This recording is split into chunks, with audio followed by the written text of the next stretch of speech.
gənclərlə görüşləriniz olur ki, bu da məhz bizim genetik kodla bildiyimiz adət-ənənələrin pozulmamasına gətirib çatdırır. Təbii ki, müasir dövrün də tələbləri var. Buna da uyuruq, amma xüsusi etiket qaydaları var ki, onları qorumalıyıq. İlk növbədə ünsiyyət problemlərindən danışaq. Sonra gəlib çatacağıq onun yaranma səbəbləri, onun şaxələnməsinə gəlib çatarıq. Buyurun. Təşəkkür edirəm.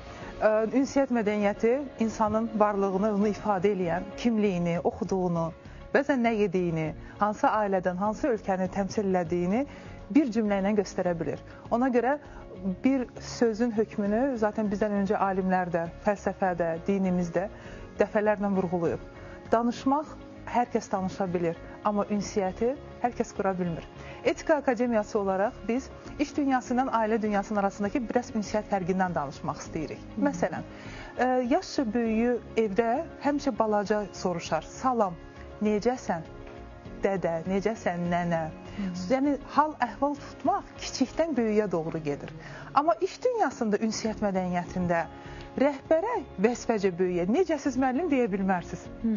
Baxın, kiçikdən böyüyə yalnız ailə daxili, kiçikdən böyüyə iş dünyasında yalnız rəhbər əməkdaşa soruşa bilər ki, necəsiniz? Çünki birbaşa onun məsuliyyətidir ki, əməkdaşlar arasında onların halı, sağlığı barədə məlumatı əldə eləsin. Kiçik nüanslarda, amma böyük bir ünsiyyət məsələlərini ortaya qoya bilir. Ünsiyyətdə salam vermək ən böyük başlanğıcdır. Özünü təqdim etmək. İndi biraz yaddaş fokuslanma məsələsi var. Ünsiyyət mədəniyyətində deyirlər ki, adınızı çəkəndə çalışın 2 dəfə çəkin. Bu alicənablılıq məktəbində də elədir. Məsələn, adım Güneldir. Günel İbrahim. Siz 2 dəfə deməklə qarşı tərəfə kömək eləyəcəksiniz ki, sizin adınızı yadda saxlasın, əgər çoxluq varsa. Yəni, böyük bir cəmiyyətdə, böyük bir tədbirdəsiniz, özünüzü təqdim edirsiniz ətrafınıza, 1 dəfə deyin, 2 dəfə bərkdən səsləndirin. Bu da ünsiyyət qurmağa ilk başlanğıcda gözəl adətlər olacaq. Bəzən qorxuruq ki, birdən deyirlər ki, eşitdik də, bildik. Onu deməzlər, mədəni tədbirdə sizi mədəniyyət qarşı tərəfi pis ikdirmə, qarşı tərəfi səhv çıxartma, qarşı tərəfi pərt eləmək çox uzaqdır.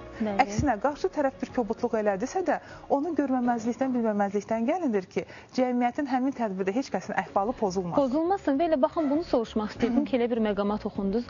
Hansısa bir tədbirdə, hansısa bir iş görüşməsində qarşı tərəf adımızı səhv deyirsə, təbii ki, bilmədən, unudaraq, biz ona adımızı xatırlatmalıyıq, yoxsa həmin məqama gəlib çıxırıq ki, pərt etmiş oluruq, biraz kobud görsənə bilərik, amma mütləqdir ki, adımızı təkrar-təkrar xatırladaq hər dəfə. Adımızı ilk dəfə biz özümüzü təqdim ediriksə, onu 2 dəfə bərkdən səsləndirmişiksə, hətta bir dənə də kiçik bir sir deyim, sol gözünə baxaraq demişiksə, çünki sağ yarımkürəmiz sol tərəfimizə bağlıdır. Bu da yaradıcılıq, yaddaş bir çox funksiyaları ortaya qoyur. Hələ sol gözə baxaraq bunu təqdim etmişiksə, qarşı tərəfin sizin adı unutmağı çox zəifdir və çətindir. Lakin yenə bir proses baş verdisə, hamının içərisində xatırlatmırıq. Yaxınlaşıb tək-bətək özünə deyə bilərik ki, mənim adım Günay deyil, Güneldir.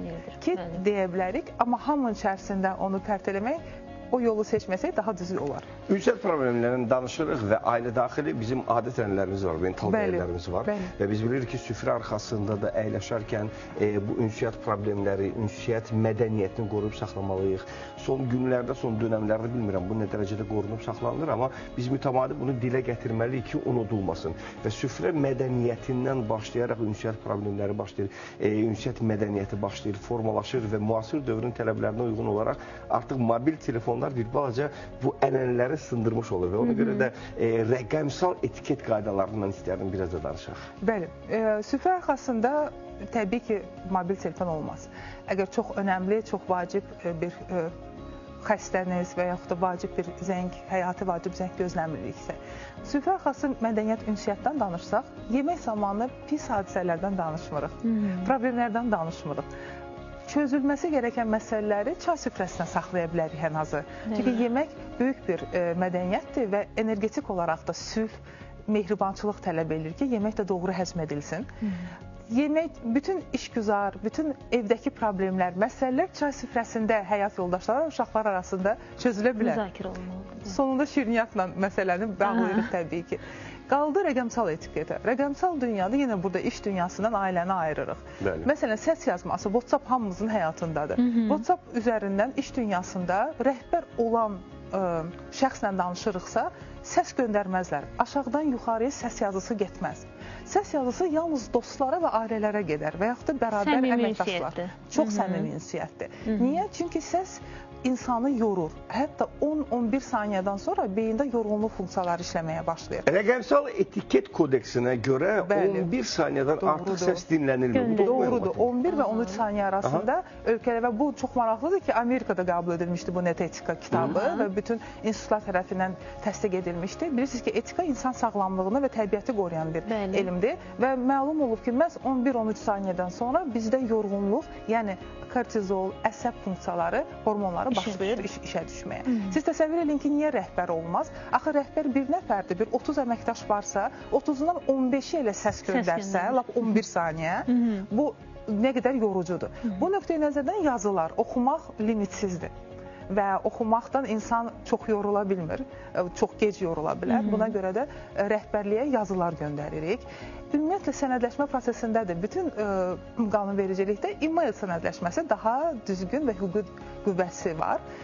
Ailə daxili mədəniyyətdə isə səsi təbii ki, yenə də 11-13 saniyədən çox olmayaraq atamıza, anamıza, bacımıza konkret danışmağa yollanmalıyıq. WhatsApp və yaxud da səs qeybət üçün deyil, məlumata, hadisəni nağıl danışmaq üçün deyil. Yazmaq şəraitimiz olmadıqda sürətli asanlaşdırması üçün də. Bəli. Və biz o qədər xaotik düşünə bilirik ki, fikrimizi 2 cümlə ilə ya da 1 cümlə ilə ifadə edə bildiyimiz halda ona 20 cümlə həsr edirik. Bu çox önəmlidir. Problem və həll yolu. Salamlaşırıq, problemi deyirik və həll yolunu təklif edirik. Bu 3 addımla ölçsəz 10 saniyə belə keçməyəcək. Salam, mənim açarı, evin açarını itirmişəm, mənə açar çatdır evdəyim. Bir cümlə ilə bu məsələni həll etmək olar. Hətta mən iş mühitində rast gəlmişim, icazə alırlar qarşı tərəfdən ki, əgər sizin üçün hazırda problem deyilsə, olar mən sizə səsli mesaj göndərim. Bunun soruşulması belə bəzən insana çox xoş təsir bağışlayır ki, qarşı tərəf sənin zamanına və ruhiyyəni nə qədər hörmət edir. Bacardığımız qədər səs göndərmirik. Əslində, sağlıq nöqteyi nəzərdən qarşı tərəfin huzur çox önəmlidir. Zaman ən dəyərlidir. Və Dostoyevskinin çox gözəl bir sözü var, deyir ki, mən həyatımı başa ala bilsəm, mən saniyələri nəbizlə ölçərdim, həyat döyüntüsü qədər ölçərdim. Bir dənə çox gözəl misal var zamanla, hər zaman təlimlərimdə deyirəm. Deyir ki, zamanın arxasınca çox danışırıq, zaman uçdu getdi, zaman uğurladı, zaman dillənib danışsa, biz hamımız utanarıq. Çünki biz istifadə edə bilmədik. Doğru dəyərləndirə bilmədik. Ona görə zaman çox önəmlidir və bu zamanı çox istifadə edəndə qarşı tərəfi yorub və xəstələnirik. Etika ona görə deyir ki, sənin ünsiyyətin sağlamlıq daşımalıdır, məlhəm daşımalıdır və yaxud da məlumat daşımalıdır. Sən o saniyələri keçəndə artıq qarşı tərəfin sağlığına, həyat enerjisinə müdaxilə edirsən. Ona görə o saniyələr qoyulur. Söz çox önəmlidir. Ünsiyyət mədəniyyətində, rəqəmsal etiketdə, yazılarda dediyiniz sözə çox fikir verin. Söz var, əməlli başlı insanları insulta qədər, infarkta qədər gətirib çıxarda bilir. Ona görə tənqid etmək doğru bir haldır. Hər birimiz tənqidlə böyümüşük, təkcə təriflə böyüməmişik ki. Amma tənqid edərkən belə, hətta xüsusi yeni nəsillə işləyən ailələr mütləq şəkildə özünüz haqda danışın, günahlandırmadan. Məsələn, sən dağıdıcısan deyil, sənin bu hərəkətin məni məyus elədi, özünüzdən danışın. Mənim gözləntilərim puç oldu, hal-hazırda mənim keyfim pisdir. Amma sən bunu elədin deyil, sən səbəbsən deyil, sən busan deyil.